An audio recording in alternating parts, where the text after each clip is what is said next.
Cyanotype. So here I have my paper, and the first thing I want to do is mark out the location. So here's the negative.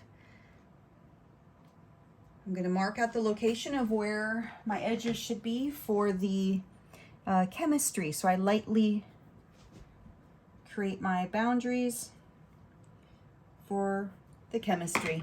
Next step will be to coat the paper. Okay, so now we have our borders marked out. The next step is to coat the paper with our chemistry. So first thing we do is we have our shot glass or whatever glass. Over here, I already have my favorite brush, just specifically used for cyanotype and cyanotype only. It's the same type of brush I use for my palladium printing. If I had bigger pieces I need to work with, then I might use a hockey brush. But personally, I love this brush, favorite brush. Okay, so then I need to measure out. I'm going to do 3/8 and 3/8 and 1 drop between. So basically the first step is a ferric ammonia citrate. I'm going to do 3 of these, measuring out. This is chemistry that I've already mixed. Okay, and then I'll do 3/8 of the sodium ferricyanide.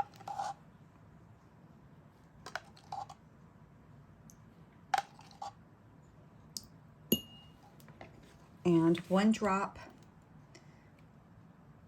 of tween.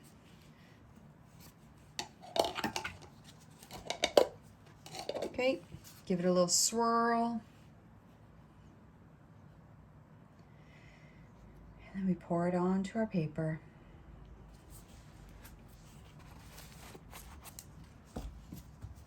Take a brush and start moving the chemistry around the paper.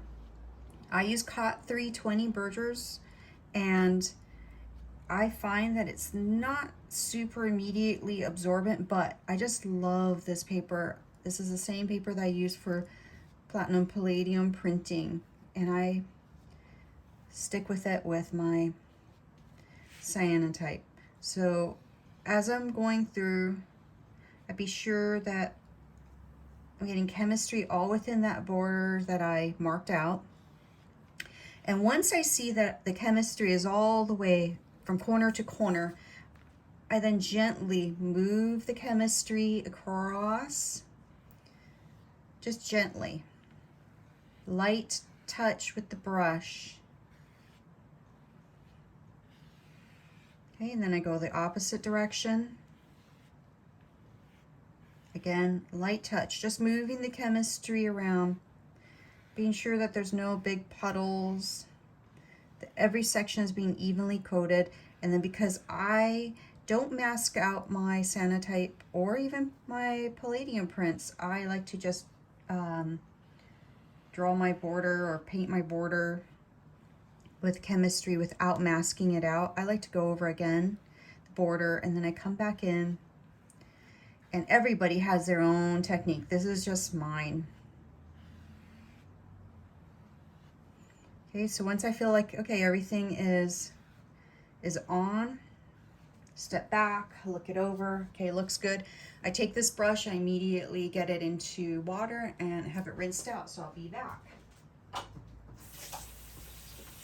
So again, once that brush is being rinsed out right now, I just want to point out something, that when I have my chemistry, as you can see, I use specific measurements specifically for that one. So for instance, like I have different measurements and I have it actually marked out. Like this is my Cyanotype B solution and my A solution, and everything is cleanly laid out. It's not just haphazardly, especially when you're working with chemistry. Cyanotype is not dangerous, but having good practice of keeping your chemistry in your place clean is important. So, okay, so once I have the chemistry there, I can see that there's a little bit of a puddle. I'm going to get some paper towels. I might just do a little dab. Let it soak up. right? Because I really don't like drip marks all over the place. And because I don't mask out my paper, it's not going to absorb the masking tape or whatever. It's not going to absorb. Okay, so once that's there, I tilt it. Oh boy, I have a little drip mark there. Just going to wipe it off. It doesn't really matter. If you were framing this, no one would see it. Or matting it, no one would see. But I know.